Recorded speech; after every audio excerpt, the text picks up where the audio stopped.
absolute miserable day out, and it looked the exact same yesterday too. Like there's no way I would have known if the day even changed, because it looked the exact same. All right, so we're back from that little trip there.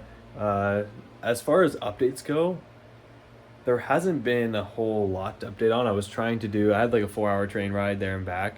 The way back didn't count because the Wi-Fi on the train on the way back didn't work, so I couldn't really do anything. On the way there, I was trying to get the Stripe thing set up, and I'm gonna try to finish it tonight because I think I have a better understanding of how it all works, because it took like the longest time to understand. I guess, and I still might be off with this, but I guess Supabase, there's 2 ways to do it with Supabase. You can use like their foreign data wrappers, which supposedly, if I understand it correctly, automatically syncs the data between Stripe and the Supabase tables, which seems like the better option. But like I was having trouble getting it set up, and then I don't know, I just feel like I'm more familiar with the edge function side of things. So, which I don't know if you still have to use though. Like I don't know, that kind of side of things, it's not really making sense to me. But the other way, which I think, and again I might be wrong on this, you would use edge functions to create the customers, create the sessions, and then listen for the Stripe webhooks. So I guess you set up the Stripe webhook on Stripe's platform that will send events to the edge function. Then the edge function then I guess processes that event based on what it is. If it's like a cancellation or a new subscription or something like that, like I don't know. I still want to look into knowing exactly how to do it, but I think that's the rough outline of how to do it. I think it's like I'm going to start with like 3 edge functions or something like that. This might be like the more complicated version or complicated way to do it. I'm honestly not 100% sure, but something that I thought would be I didn't think it would be this hard, and I thought there would be a lot more things online kind of talking about how to set it up. But for some reason there isn't, or I'm not looking in the right spots, at least for the edge function side of things. So I want to get that done. It's Tuesday today, so I want to get that done by the end of the weekend.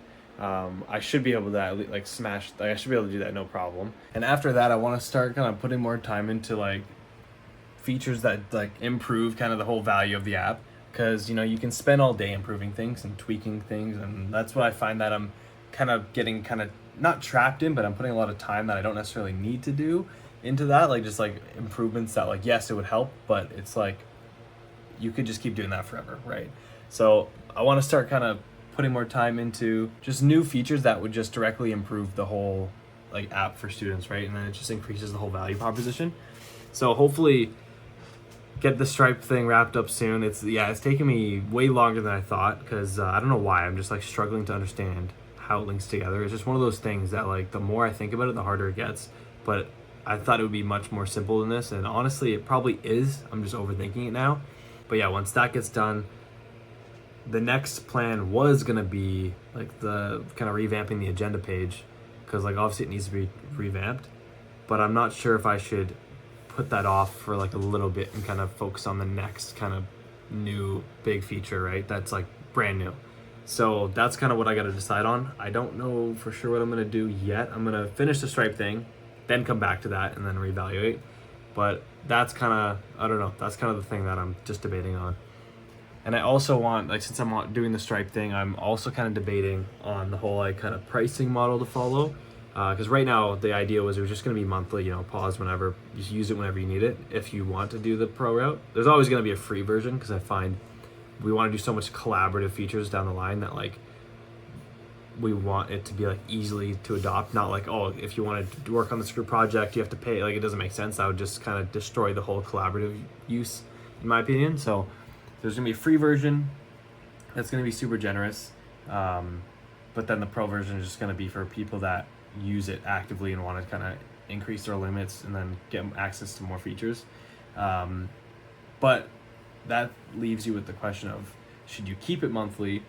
Some people do, yearly subscriptions at a discount, like up front, which would make sense, but like students don't need it for a full year, right? Like the whole thing with a student is like, you're gonna only want it for a semester, 8 months, maybe max. If you do summer school, then maybe a year, but like I think the percent of that kind of population is so small I think it would be nice to still offer the yearly subscription just because, but I think the main one will either be the monthly one because it's just flexible, or offer a cheaper, and like since it's students, I want to make it like quite a bit cheaper, for just like a per semester sort of thing. So you only have to worry about paying, like you pay once for the semester, whatever, and you're good.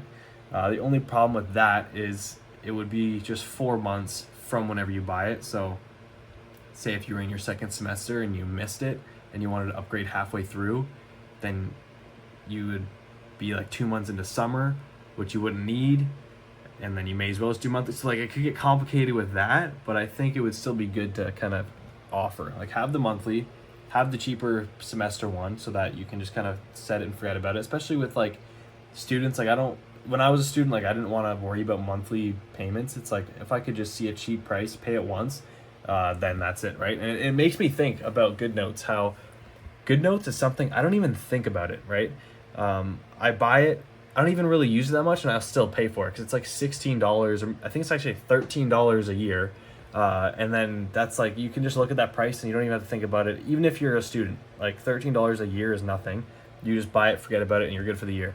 So I was honestly considering doing something like that because the overhead is really low. Like it's pretty much nothing.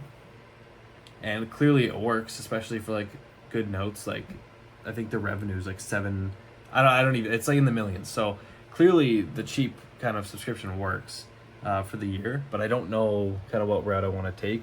This will probably be something, and if you're building something similar, I think you'd have to experiment kind of with a lot of these different models and then see what works best, and then kind of like you have to wait for data first before you can really know what works best for sure. I can only make assumptions, right?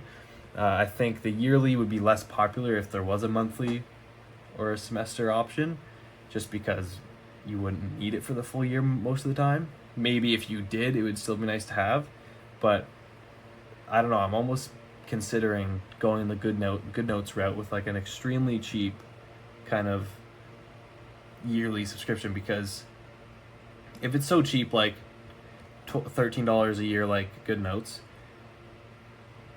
that could attract more people that don't want to pay like $12 a month or whatever, right? So it's like, what's the better option, right? It's hard to know for sure. I want to say if it was a cheap yearly subscription, you would end up making more because it attracts more users than the more expensive monthly subscription. But like that, you just don't know until you try it, right? So I don't know. I might just start simple, keep it with the monthly subscription as I'm setting it up now, and maybe do the per semester as well. And then at that point, do the yearly as well on top of that, just to give the option. But then I don't want to run into like there's so many options, which one do you choose sort of thing. Kind of like how it's only like kind of free and then monthly. It's kind of just simple. But I don't know. I'll have to do some more brainstorming on that. Hopefully get that finished up though. So I'll give you guys an update when that is wrapped up, and then we'll see what I'll move on to after that.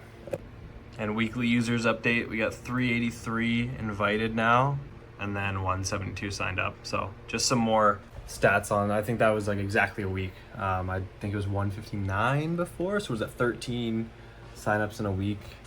More invites than that obviously, but obviously not everyone signs up. So okay, for the longest time, like I was saying, I was struggling with the Stripe integration. I was running into this problem with like this CORS error for the longest time, and I have other Edge functions, and I got the same error before, but like it was just something with the headers not getting or I didn't have the right headers, but I had everything set up and I still just kept getting the error, and it was so confusing. But anyways, spent so long trying to figure out how to fix it, and it turns out that it was because in the Edge function I was importing Dino from, I saw someone's GitHub repo where they were importing it, and so they just called serve from the import, and then I was really comparing this with my other ones at work, and I didn't import it. I just wrote it like that. So that, just that one word right there, Dino, was the whole problem. That would have saved me hours, but you know, what can you do? So I have the customer one set up now, and I think I'm starting to understand the whole flow better now. Basically, I think the main kind of event when someone clicks upgrade is to create a checkout session, and then I guess before it does that, like it will check if a customer already exists, If it doesn't, create a customer for that user. Because I think you need a customer ID to create a checkout session. So then it creates the customer, creates the checkout session, redirects to the Stripe page, and then I'm thinking whatever happens on that page, Stripe will send through like the webhooks to my third edge function that I still haven't created yet.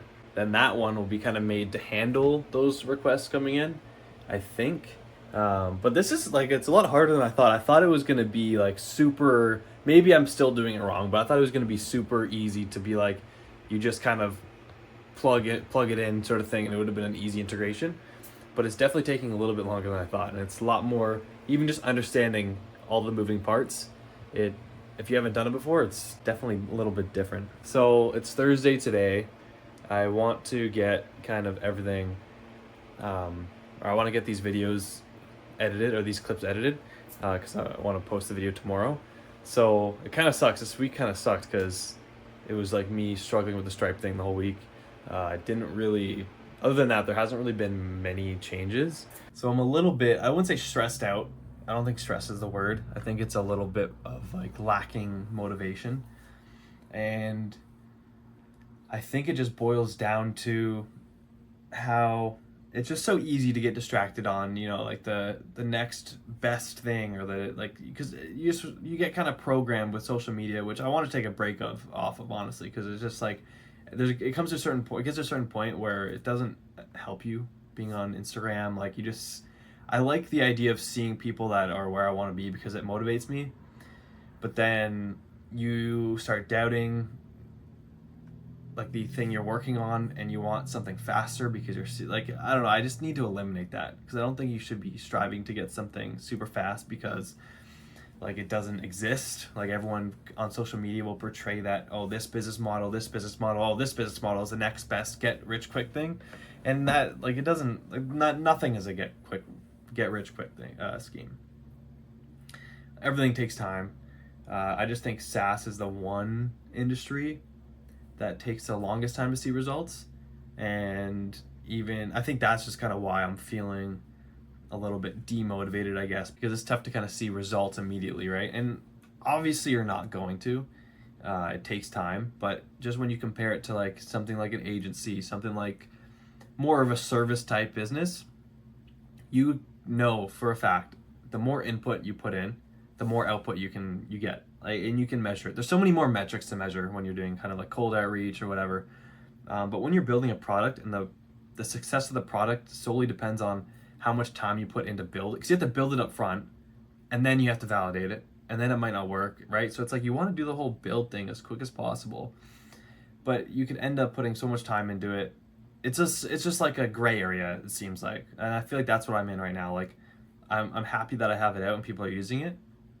But then now it's like the next step is, okay, how can I start monetizing this thing, right? Because like it's just not sustainable to keep like a product like this, to keep putting this much time into a product and not knowing if it's even gonna get me any results.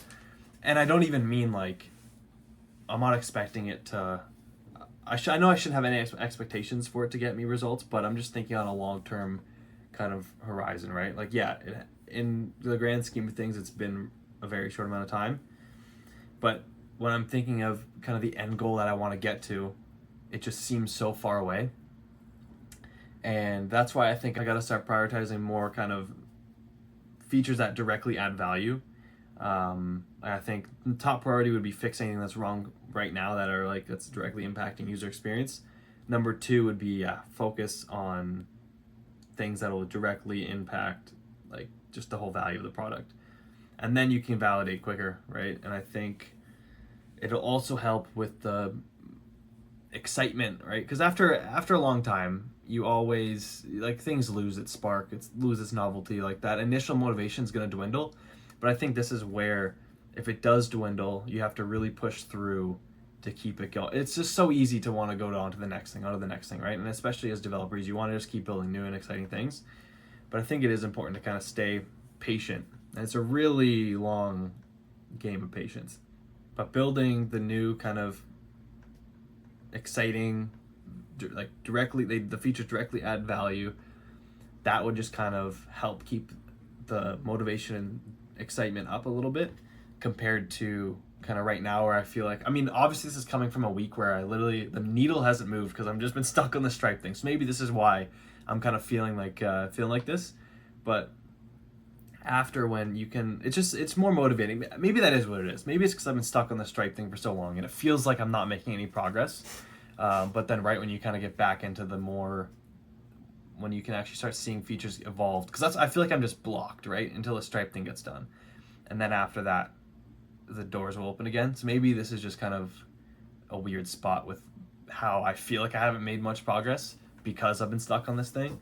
I mean, I hope to get done this weekend, so then that'll open the door for more features. But even just like the whole agenda thing, like I was gonna revamp the agenda page, but I think putting more time into new features would be definitely the best play, and try to get paid plans out as quick as possible just to validate the whole idea. And I guess in the grand scheme of things too, it's easy to feel rushed. It's easy to want to look for like the quick way out or what's quicker, right? Because you want to see results faster. But I think delaying the gratification is good, because even if it doesn't get anywhere, if you were to not pursue it or give it up, right, like you're just going to be missing out over the long term of so many like kind of valuable insights and things that will just help with projects later on. And you inevitably learn things. So it's easy to say you feel like you're not making progress, or you just feel like you're stalling, but you are still learning things, and even learning about how to be more patient, which can help a lot. But no matter what you do during this time, you can just apply it later on. But yeah, I think it's just weird how it's like a huge mind game to kind of keep pushing through. It's like you see no results, but you have to keep pushing anyways. And it's a hard thing to do. It's like you have to be so patient, but patient and smart at the same time, because you don't want to be patient, head down, head in the sand, and you're wasting time, right? But you have to be patient enough to not expect it to happen. Like, it's only been since May, really. So it's like I can't even expect anything at this point. But I think where I'm coming from, or where this kind of feeling is coming from, is like I just feel like maybe I'm in a time or a point in my life where I'm just kind of questioning, like, because I'm in a situation where, like, obviously living at home, you want to like make progress in your life by like, moving out again, paying off some debt. Like, that's kind of a driving factor. So when you have that kind of always in your mind yelling at you, it's like it's hard to kind of shut that out completely to then devote potentially years to something that might not see results. And it's easy to say that, but it's easy to also do something else and it take just as long and you also don't see results. Like, yeah, you can measure your success better with more service type businesses, but it's still the same thing. Everything requires hard work, and it's hard to like almost filter all those thoughts out, like where the excitement kind of wears off and you just have to keep pushing forward to then just see what comes of it, right? Because it's like, I think a lot of people, that happens where they'll just give up and they never know for sure. And because it's so easy to do that, right? It's like just human nature to want to go to the next exciting thing. But if we keep chasing that initial high, it's never like, you're never going to be able to grow anything long term, because you're always going to be chasing that initial high. And it's so easy to get that initial high with a new idea or whatever, but it's just not sustainable long term. So I'll be surprised if you guys are still watching at this point. I just wanted to, like, I want to keep these as raw in the sense that even when I'm feeling, even when I don't even know how to explain what I'm thinking, I want to just kind of talk about it on camera and kind of see, because I'll forget this kind of state of mind later on. Like, if it's months, years, I'll forget how I was feeling. So I want to just, even if what I'm saying makes no sense, or if it's all jumbled together, just like to capture kind of the state of mind of how exactly I'm feeling, I want to just get that on camera as well. Just because I think it's so easy to see, even if it's successful people, you never see kind of how their mindsets go up and down. So when you experience that yourself, you think something's wrong, but in reality, like, that's just the normal kind of process, right? So I don't know, it's interesting. I think it's good to get, like, you have to be more patient, and it's good to keep going, but it's so hard to go when you're not seeing direct results. It's like delaying that gratification. So yeah, I think honestly it comes down to me just being stuck on the Stripe thing for a while. But we'll see how it goes in the next coming weeks. I'm going to start putting more focus on, I want to get this damn Stripe thing set up, and then I'm going to put more focus on actually adding more features, getting the whole paid plan set up, and then if then we can actually validate the idea. Until you have paid plans and people actually paying for your app, it's really hard to validate. Even waitlist signups don't really mean much in the grand scheme of things. It's like, unless people are willing to actually pay for it, you don't really know, right? And so far we do have three prepaid, like people have prepaid, 3 people have prepaid. That took a lot to say, but like still just, I don't know if that's, obviously it's great, super exciting. Like it was awesome seeing the first one come in. So like, you know, all of them are really exciting to see, but you still don't really know when you talk about percentages. Like you still don't really know, and like that was a prepaid thing, so it's like, and it was one time, so you don't even know about churn rates or if they even still see the value in it, right? So I think it's important to kind of nail down important features, get paid plans out, see if people are actually going to buy it. But it's crazy how many, there's just so many steps to all this, and it's honestly, it can be overwhelming at times, but yeah. Anyways, hopefully next week will be more kind of enticing, about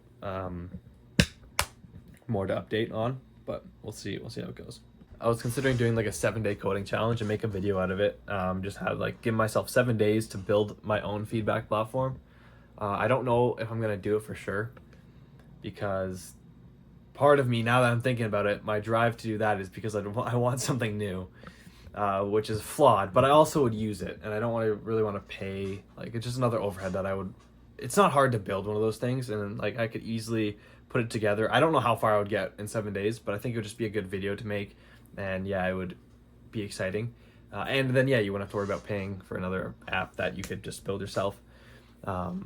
So I wanted to do that for content, but then also, yeah, for the excitement. But I know that week will be strictly just that, because I already have limited time as is. So I think it won't be the smartest decision, especially if I want to start kind of putting more time into creating real features.